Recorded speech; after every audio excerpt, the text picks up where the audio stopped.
Okay, welcome in one and all. I'm now going to continue my 32 and 32 with the nation's capital, well, of Canada at least, the Ottawa Senators.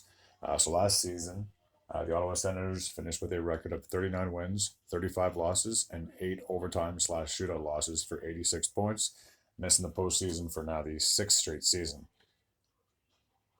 Uh, I believe the team is on the rise. There's no question about that. They have a lot of young talent, so they should qualify for the postseason here sooner rather than later. The last time they were in the playoffs was 2017, when they were honestly just a goal away from facing the Nashville Predators, but unfortunately they lost in overtime to the Penguins, who ultimately went on to win the Stanley Cup. So they've had no postseason success since then, but like I said, they should make it sooner rather than later. Now I'll make a quick little comment about the reverse retro, as I always do with all of my other teams.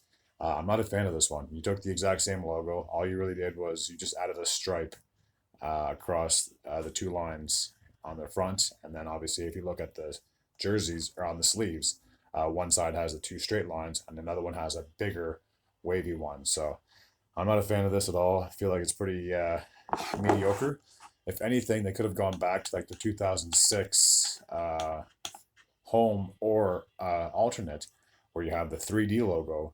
Bring that back, or I think I just passed it, their second home jersey from 06-07. Why not do something like that? That's just an idea moving forward. So they have had a few key signings from this past offseason. The biggest name is probably getting Vladimir Tarasenko. He played with the Blues and the Rangers, and he is signed on a one-year contract here. Zach McEwen played between Philadelphia and Los Angeles. He is now signed on with the Ottawa Senators as well. Just going to take a look and see what his contract is on a 3-year deal. And then probably the biggest, well, I mean, Tarasenko is a big name. I'm not trying to say anything else, but the big thing is the goaltending situation. They have brought in Joonas Korpisalo. He split time between the Columbus Blue Jackets and the Los Angeles Kings, and he has signed a 5-year extension. So that's pretty exciting for, like I said, an upcoming team that should be competitive pretty soon. Let's take a look at their roster, and as always, we'll see who has re-signed, who has yet to sign, who has gone elsewhere.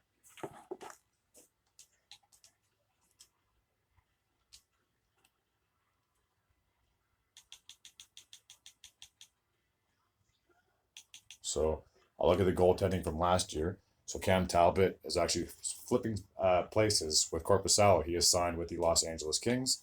They still have Anton Forsberg signed for 2 more years, and Mads Zogard is also signed for 1 more year.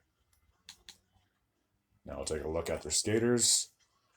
Drake Batherson still has 4 more years left to go on his contract. Oh, just 1 second. Adjust that. There we go. So he has re-signed, so he's still signed for 4 more seasons. Derek Brassard, a veteran who's kind of been floating from team to team. He's still a free agent. Patrick Brown has signed with the Boston Bruins. Eric Bramstrom has re-signed on a 1-year deal, so he is coming back. Thomas Chabot has 5 more years left to go on his contract. Jacob Shesterkin, the big acquisition last year, still has 2 more years left to go on his contract. Alex DeBrincat was traded to the Detroit Red Wings. Dylan Gambrell has signed with the Toronto Maple Leafs. Julien Gauthier has signed with the New York Islanders. Claude Giroux still has 2 more years left to go on his contract. Ridley Gregg has 2 more years left to go on his deal. Travis Hamonic has re-signed on a 2-year contract, so he's coming back to the Sens. Nick Holden is still a free agent. Matthew Joseph still has 3 more years left to go on his contract. Mark Kastelik's contract did expire this past season, but he has re-signed on a 2-year, $835,000 contract. Parker Kelly still has 1 more left to go on his deal. Tyler Kleven has 2 more years left to go on his contract. Josh Norris has 7 more years left to go on his contract, and getting him at 7.9, that's a pretty good deal. Shane Pinto is still available. I'm sure the team is trying to do anything they can to get this guy re-signed. Jake Sanderson still has 2 more years left to go on his contract. Tim Stützle's contract did expire this past year, but he has an 8-year, $8.35 million extension, so he'll be in Ottawa for many years to come. Brady Tkachuk, their captain, still has 5 more years left to go on his contract. Austin Watson is still a free agent. And Artem Zub, his contract did expire, but he has re-signed 4 years at $4.6 million.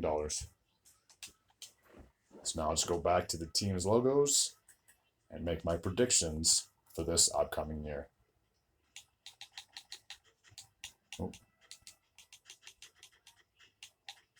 And make sure it's still in focus. Fantastic.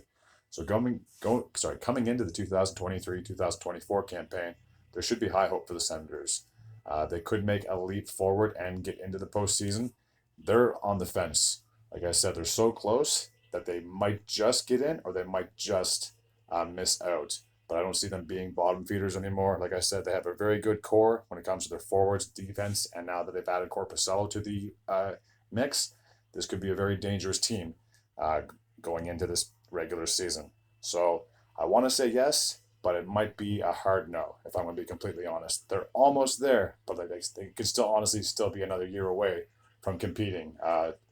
There's no gimmies when it comes to the postseason, and I believe that there's at least 4 talented teams on both the Atlantic and the Metropolitan Division for a 5th Atlantic team to squeeze into a wild card spot.